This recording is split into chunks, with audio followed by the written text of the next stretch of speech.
नमस्कार, बुलेटिन में स्वागत है आपका और मैं हूं आपके साथ जागृति खंतवाल। बुलेटिन की शुरुआत कर लेंगे इस वक्त की बड़ी खबर के साथ। ऊंचा गांव से निकली भारत जोड़ो यात्रा आखिरी पड़ाव में मिला महान दल का साथ। आज यूपी में है यात्रा का आखिरी दिन भी उमड़ा लोगों का जन सैलाब। कैराना शामली होगा यात्रा का अंतिम पड़ाव। 6 को पानीपत हरियाणा में प्रवेश करेगी भारत जोड़ो यात्रा। इस वक्त की बड़ी और अहम जानकारी।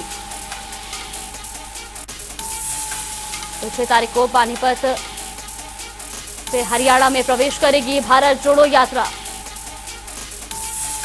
लगातार हमारी वरिष्ठ सहयोगी पूजा मोहन पांडे ग्राउंड जीरो से हर अपडेट आप तक पहुंचा रही है। देखिए रिपोर्ट। से रवाना हो जाएगी ये यात्रा। लगातार आप पब्लिक का हुजूम देख पाएंगे कि किस तरीके से। आपको बता दें कि कंपैरेटिवली जितनी जगह से भी अभी उत्तर प्रदेश में ये यात्रा निकली है उस रूट में कंपैरेटिवली ये रूट थोड़ा सा सकरा है, थोड़ा सा पतला है, लेकिन उसके बावजूद भी पब्लिक का जो हुजूम है वो कम होने का नाम नहीं ले रहा है। राहुल गांधी को देखने के लिए, उनकी एक मुस्कान को महसूस करने के लिए तमाम लोग यहाँ पर नजर आ रहे हैं ग्राउंड जीरो पर राहुल गांधी के साथ चलने के लिए। देखिए आज सबसे अलग क्या इस रैली में नजर आ रहा है। महान दल का झंडा, तिरंगा और तमाम चीजें आपको नजर आएंगी। लोगों का हुजूम, भगदड़, बहुत सारी चीजें ऐसी हैं।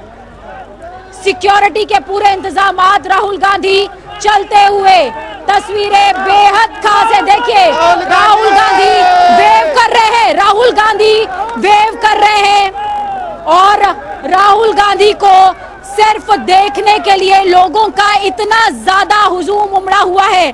सड़कें लोगों से खचाखच भरी हुई हैं और यकीन मानिए ग्राउंड जीरो पर वो हीट महसूस की जा सकती है। जिस तरीके से कांग्रेस लगातार कहती नजर आई कि ये यात्रा राजनीतिक नहीं बल्कि मानसिक यात्रा है, लोगों के दिल में पहुंचने की यात्रा है, वो सफर कांग्रेस तय करती हुई नजर आ रही है।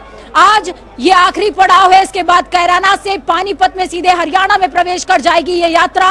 लेकिन उत्तर प्रदेश में महान दल का साथ आखिरी चरण में मिला है और ये यात्रा अपना रंग रूप दिखा रही है।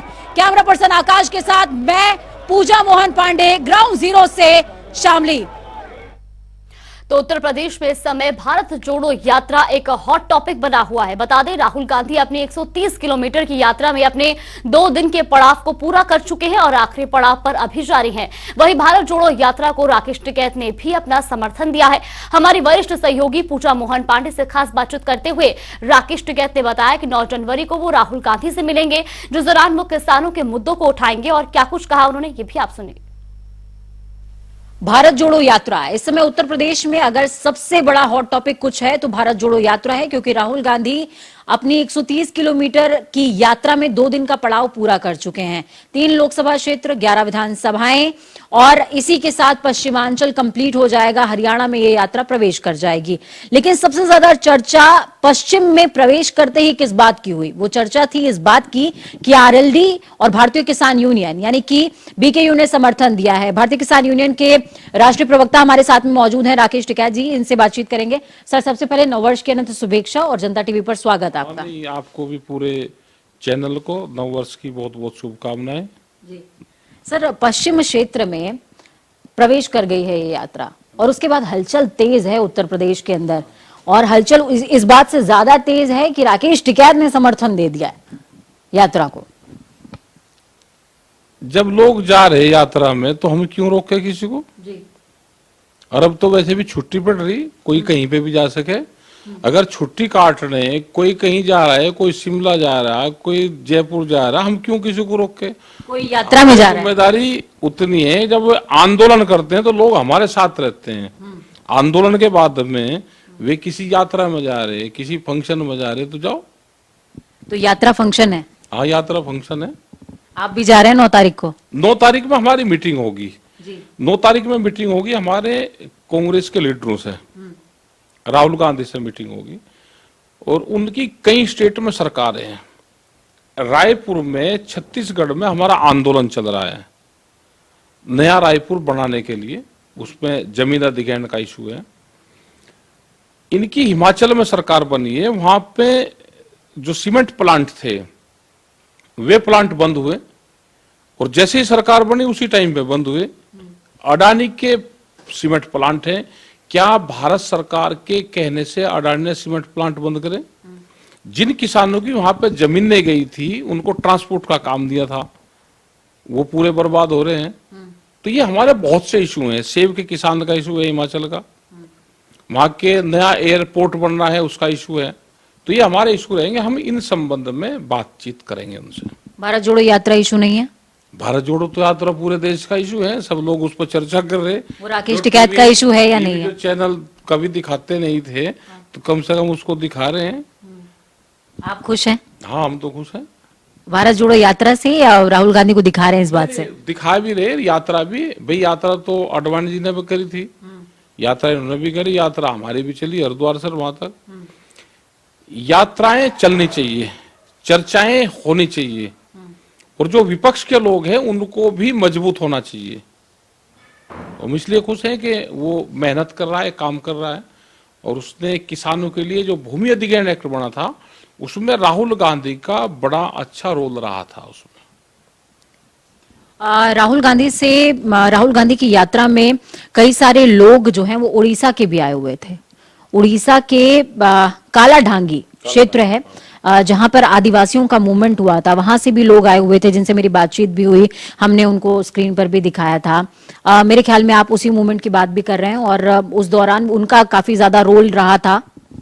उसको लेकर के आप क्या सोचते हैं? देखो, आदिवासियों का एक बड़े आंदोलन पूरे देश में चल रहे हैं। जो आदिवासी क्षेत्र हैं, उन क्षेत्रों को उजाड़ा जा रहा है, उनकी जमीनें छीनी जा रही है, जंगलों से उनको बाहर निकाला जा रहा है।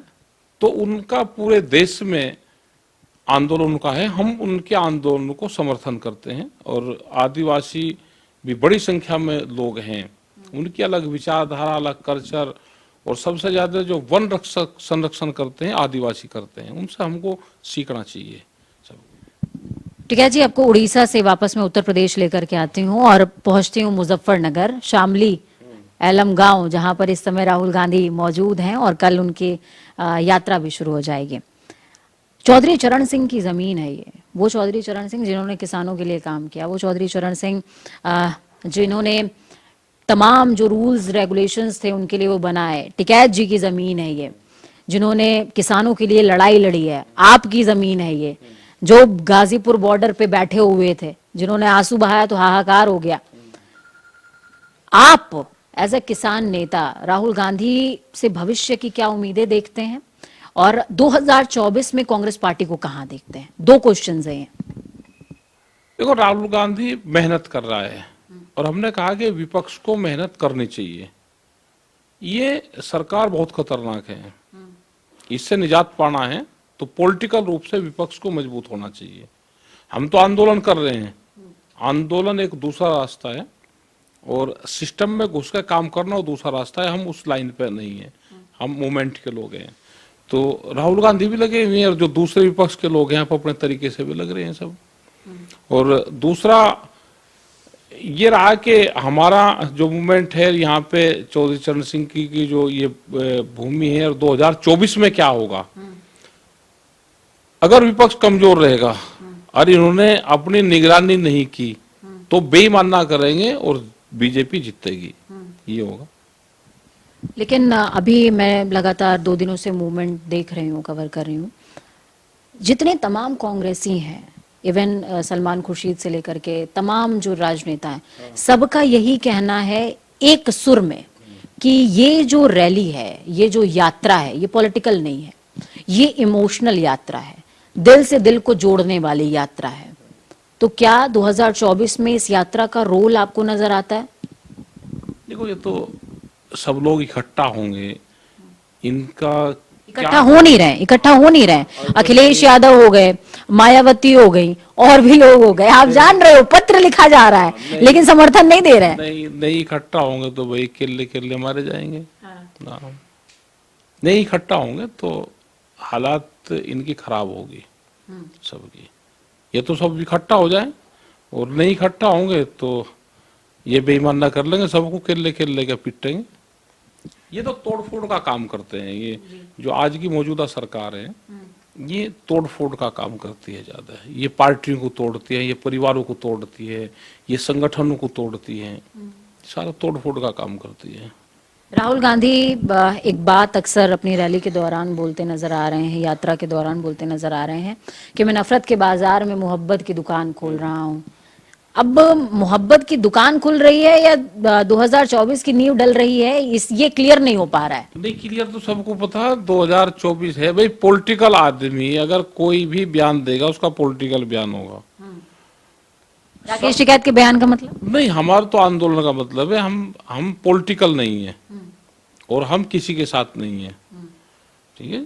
हम तो क्योंकि जो सरकार होगी भाई, कांग्रेस के खिलाफ हमारा आंदोलन वहां चल रहा है, रायपुर में, छत्तीसगढ़ में, बीजेपी के खिलाफ पूरे देश में चल रहा है जहां जहां इनका है। तो हम तो जो भी सरकार है, किसानों के, गरीब के, आदिवासियों के, महंगाई, ये जो भी इशू आएंगे हम उसकी आवाज उठाएंगे, हम अपनी बात रखेंगे। जिनको इलेक्शन लड़ना है वे वोट उनको कैसे मिलेगी, देश में सिर्फ पॉलिटिकल आदमी वोट कैसे मिलेगी उस पर काम करता है आज। तो राहुल गांधी भी उसी नक्शे कदम पर है। सबका काम है, करना चाहिए। वो महात्मा थोड़ा है राहुल गांधी के वहां मंदिर में जाएगा और वो करेगा। भाई वो पॉलिटिकल आदमी है, वोट कैसे मिलेगी, कैसे चर्चाओं में रहेंगे, ये वैचारिक बात है। उसकी आज चर्चा हो रही है पूरे देश भर में, जहां से निकलने चर्चा हो रही है। तो ये वैचारिक लड़ाई है ना, तो जब विचार एक दूसरे से मिलेंगे तो आदमी शिफ्ट भी होता है, फिर पॉलिटिकल भी, उसको वोटिंग में भी शिफ्ट। कांग्रेस से किसानों के विचार मिलेंगे ऐसे ना, जब सरकार बनेगी जब देखी जाएगी। अभी तो जहां जहां जिन स्टेट में सरकार है, हमने उनको ये कहा कि आप गांव का चेहरा बनो।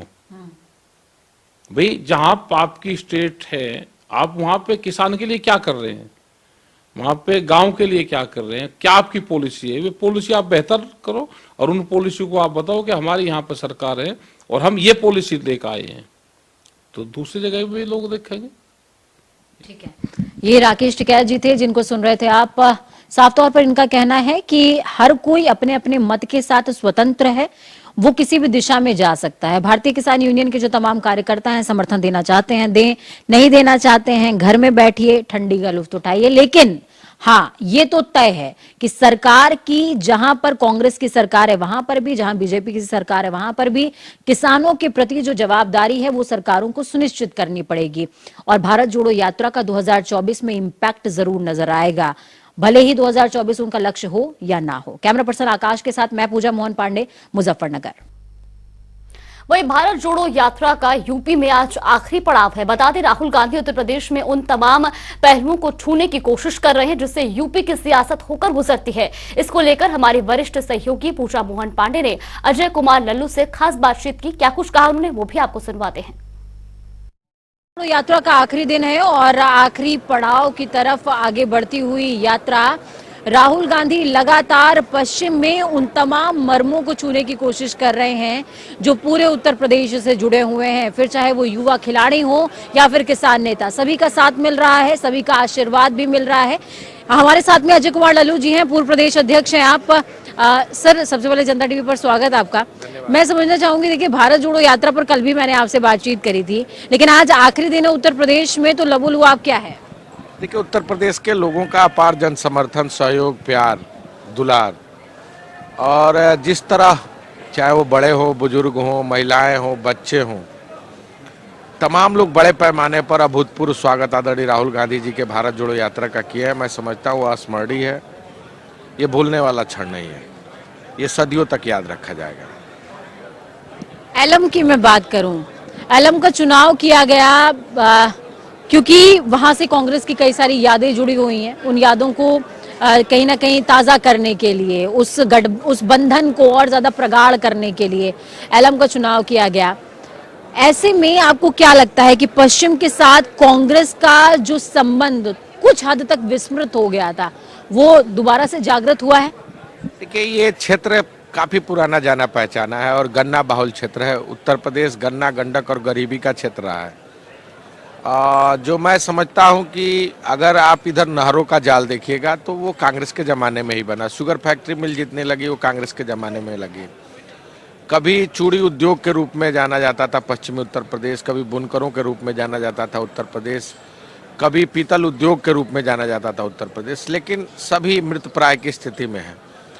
जो ऐसा कोई पश्चिमी उत्तर प्रदेश का गांव नहीं है जहां पंडित जवाहरलाल नेहरू न गए हों, जहां इंदिरा जी न गई हों, और लोगों का आना जाना, चाहे राजीव जी रहे। और आपको याद होगा कि भूमि अधिग्रहण बिल भी अगर भट्टा परसौल से शुरू हुआ था तो वो पश्चिमी उत्तर प्रदेश में किसानों से जुड़ा सबसे बड़ा जमीन के मुआवजे के सवाल को लेकर आंदोलन हुआ था। तो ये यादें जो पुरानी रही हैं, स्मृतियाँ रही हैं, बहुत सारे बड़े पैमाने पर स्वतंत्रता संग्राम सेनानी भी इस इलाके में, खासकर चौधरी चरण सिंह जी का एक घर, और चौधरी चरण सिंह किसानों के मसीहा के रूप में जाने गए। तो मैं समझता हूं कि यात्रा का जो परिप्रेक्ष्य है वो सभी यादों को पुनः जीवित करना, लोगों से जुड़ाव रखना, उनके विषयों को, मुद्दों को एक मंच पर लाना और उसे मजबूती के साथ उठाना, ये हमारा परंपरागत विषय रहा है। और मैं समझता हूं कि लोगों को जोड़ने की जो कवायद है, नफरत जो बड़े पैमाने पर खासकर पश्चिमी उत्तर प्रदेश में एक वर्ग विशेष के प्रति भारतीय जनता पार्टी ने बड़े पैमाने पर फैलाया है, तो धर्म की राजनीति को छोड़कर मुद्दों की बात हम करने आए हैं।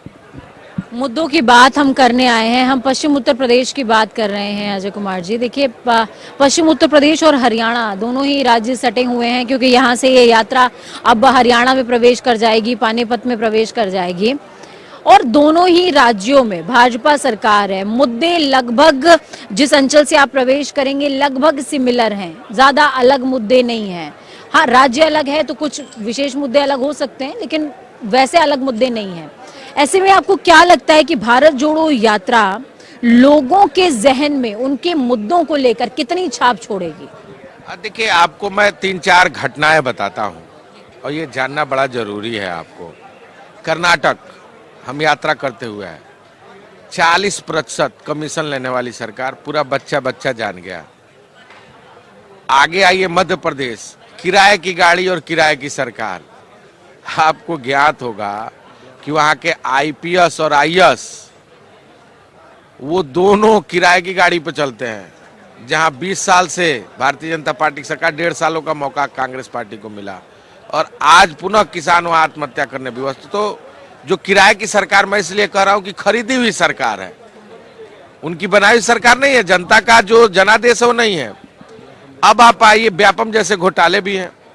अब आप आइए उत्तर प्रदेश, तो उत्तर प्रदेश में अगर आप आएंगी तो ब्रांडिंग वाले बाबा का प्रदेश है। ब्रांडिंग में इतने मशगूल है हमारे बाबा कि अभी बंबई में शूटिंग करने गए हुए हैं। उत्तर प्रदेश तो संभल नहीं रहा है, जहाँ कस्टडियल मौत हो रही है, जहाँ व्यापारी आत्महत्या कर रहा है, जहाँ अन्ना जानवरों से किसान परेशान है, जहाँ गन्ना किसानों का 10,000 करोड़ से अधिक का बकाया है। ये उत्तर प्रदेश जो आज हर तरह से लोगों के साथ, जो लोगों ने उम्मीद की थी, उनकी उम्मीद को तोड़ता हुआ प्रदेश है, जहाँ बेरोजगार नौजवान अपने रोजगार, वो तो इन्वेस्टर समिट के लिए गए हुए हैं। इन्वेस्टर समिट, ऐसा समिट जो अभी ऑस्ट्रेलिया के एक विश्वविद्यालय से किया तो 35,000 करोड़ का, वो विश्वविद्यालय ही फ्रॉड है। अभी किया तो पिछले समय में इन्वेस्टर समिट 1 लाख हजार पता नहीं कितना कितना करोड़ का, वो डाटा का खेल चल रहा है। मैंने कहा ना, ब्रांडिंग वाले बाबा का ये प्रदेश है, तो ब्रांडिंग में इतने मशगूल है, हजारों हजार करोड़। ब्रांडिंग वाले बाबा से कैसे लड़ेगी कांग्रेस? लड़ेगी, जमीन पर लड़ेगी, मुद्दों से लड़ेगी, विषयों से लड़ेगी, और जनता के बीच में है। और यही तो एक विपक्ष का काम है कि जनता के बीच में जाए, उनके सवालों को उठाएं, उनका दिल, भावना और विश्वास जीतें। तो हम जीतने की कोशिश कर रहे हैं। अजय कुमार लल्लू को सुन रहे थे आप। साफ तौर पर कहते नजर आए हैं कि जनता के बीच में जाएंगे, जनता के दिलों को जीतने की कोशिश है, क्योंकि हमारा मानना है कि दिल में उतरे तो जहन में उतर जाएंगे, और जहन में उतरे तो दिमाग में चढ़ जाएंगे, और जब दिमाग में चढ़ेंगे तो परिणाम भी बदल जाएंगे। कैमरा पर्सन आकाश के साथ मैं पूजा मोहन पांडे, शामली। वहीं उत्तराखंड के हल्द्वानी के बनभूलपुरा में रेलवे की 78 एकड़ जमीन से 4,000 परिवारों को बेदखल करने के उत्तराखंड हाई कोर्ट के आदेश पर सुप्रीम कोर्ट ने फिलहाल रोक लगा दी है। शीर्ष अदालत के इस आदेश के बाद 4,000 परिवारों के आशियानों को फिलहाल नहीं उजाड़ा जाएगा। सुप्रीम कोर्ट ने नोटिस भेजते हुए उत्तराखंड सरकार और रेलवे के इस मामले पर जवाब मांगा है। कोर्ट ने कहा कि रातों रात आप 50,000 लोगों को नहीं हटा सकते, ये एक मानवीय मामला है। सुप्रीम कोर्ट ने कहा कि हमें कोई व्यवहारिक समाधान ढूंढना होगा, समाधान का ये तरीका नहीं है। जमीन की प्रकृति, अधिकारों की प्रकृति, मालिकाना हक की प्रकृति आदि से उत्पन्न होने वाला कई कोण है जिनकी जांच होनी चाहिए। इन्हें हटाने के लिए केवल 1 सप्ताह का समय काफी कम है, पहले उनके पुनरावास पर विचार हो। बता दें कि जस्टिस संजय किशन कौल और जस्टिस अभय एस ओक की बेंच इस मामले की सुनवाई कर रही थी। अब अगली सुनवाई 7 फरवरी को होगी।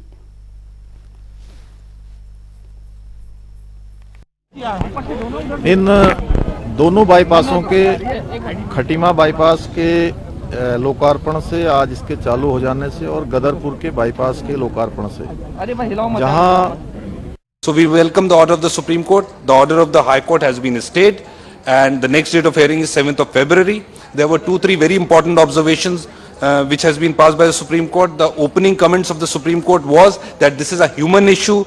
Human rights are involved. You cannot tell people who have been living here for 60-70 years to get away from their houses within 7 days. It cannot be done. Second, Supreme Court said you should prepare a scheme for rehabilitation of these people. Even if you say that vacate this land, you should prepare a scheme for rehabilitation. Thirdly, Supreme Court said that the comments of the High Court, the comments in the judgment of the High Court saying that paramilitary forces and the police forces should be used for vacation of this land is completely uncalled for. These are your citizens. You cannot tell them to vacate this within 7 weeks. Otherwise, paramilitary forces will forcefully vacate that land. So these are the things which has happened, and they have told the Northern Railway, the railway and the state government to prepare a rehabilitation scheme so that a balance may be struck between development and rehabilitation and protection of rights of the citizens.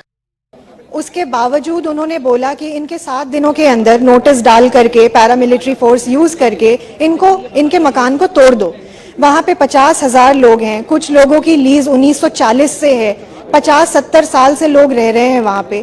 तो इसलिए supreme court ने बिल्कुल सही फैसला लिया है, आज high court के ऑर्डर को स्टे किया है।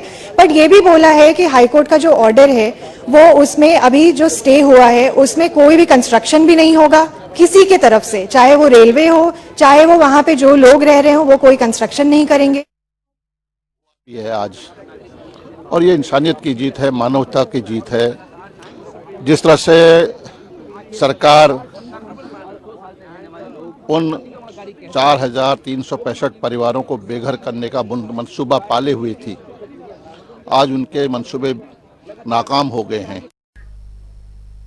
वह इसी खबर पर ज्यादा जानकारी के लिए हल्द्वानी से योगेश शर्मा हमारे साथ लाइव जुड़ गए। योगेश, सबसे पहले आपसे जानना चाहेंगे, अब हल्द्वानी की विवादित जमीन पर बुलडोजर नहीं चलेगा। सुप्रीम कोर्ट ने हाई कोर्ट के फैसले पर रोक लगाई और अगली 7 तारीख को अब जो है इस पर दोबारा सुनवाई होनी है, क्या कुछ पूरी जानकारी मिल रही है? अतिक्रमण को लेकर आज सुप्रीम कोर्ट ने स्टे लगा दिया हाई कोर्ट के आदेश पर, जिससे यहाँ के लोगों को कहीं ना कहीं बड़ी राहत मिली है, जिससे लोगों में भी खुशी का माहौल है। आप देख सकते हैं सपा नेता जावेद सिद्दीकी हमारे साथ मौजूद है। जावेद जी, किस तरह की आज राहत मिली? आप लोग लगातार लड़ाई लड़ रहे थे, शांतिपूर्ण तरीके से प्रदर्शन भी चल रहे थे, कोर्ट भी गए थे। राहत तो बहुत बड़ी राहत है हमारे लिए। आज सुबह तक पूरी रात ऐसी गुजरी है, कयामत की रात के आने वाला अगले दिन का फैसला हमारे लिए क्या होगा, क्योंकि जो हाईकोर्ट का आदेश आया था उससे हम लोग बहुत डरे थे। जैसा हाईकोर्ट के आदेश के बाद यहाँ प्रशासन ने और यह सरकार, राज्य सरकार ने कर दिया, पैरामिलिट्री फोर्स उतार दी थी हल्द्वानी के अंदर, बहुत दहशत में लोग थे। लेकिन सुप्रीम कोर्ट पे हमें पूरा भरोसा था और सुप्रीम कोर्ट ने भी वाकई दिखाया कि हम सुप्रीम है। उन्होंने सारे मानवीय पहलू भी देखे, इंसानियत भी देखी, कागजों को भी देखा। उसके बाद उन्होंने जो हमें स्टे दिया है, हम शुक्रिया भी अदा करना चाहते हैं सुप्रीम कोर्ट का। और दूसरा, अगर राज्य सरकार ने उत्तराखंड हाईकोर्ट के अंदर अपने तथ्य रखे होते इस जमीन के कागजों के, तो शायद हो सकता हम लोगों को सुप्रीम कोर्ट तक जाने की जरूरत भी नहीं पड़ती। देखिए, विधायक जी भी यहाँ आए हैं हरिद्वार से, इनसे भी बात करते हैं। विधायक जी, एक बड़ी राहत आज मिली है, किस तरह से देखते हैं? पहले तो मैं यहाँ के जनमानस को बधाई देना चाहता हूँ कि एक बहुत ही बड़े मुद्दे पर थोड़ी राहत मिली है। साथ ही साथ सुप्रीम कोर्ट का भी धन्यवाद करना चाहता हूँ कि जो मानवीय पहलू है, पहली जो जीवन में है, पहली मानवता है, मानवता के आधार पर सुप्रीम कोर्ट ने एक अच्छा निर्णय लिया है और अगर भी न्यायपालिका से उम्मीद है कि कोई जनमानस के साथ में न्याय करेगी। देखिए, अब 7 फरवरी को अगली सुनवाई इसमें होनी है, जिसमें राज्य सरकार और रेलवे से भी ये पूछा गया है कि आखिर ये लोग जाएंगे कहाँ, इनके लिए क्या कुछ व्यवस्थाएं की गई है। इसको लेकर अब अगली सुनवाई 7 फरवरी को सुप्रीम कोर्ट में होगी। जी बिल्कुल योगेश, बहुत बहुत धन्यवाद आपका हमारे साथ जुड़ने के लिए और तमाम जानकारी हम तक पहुंचाने के लिए। तो बुलेटिन में फिलहाल के लिए बस इतना ही। आप बने रहिए हमारे साथ। नमस्कार।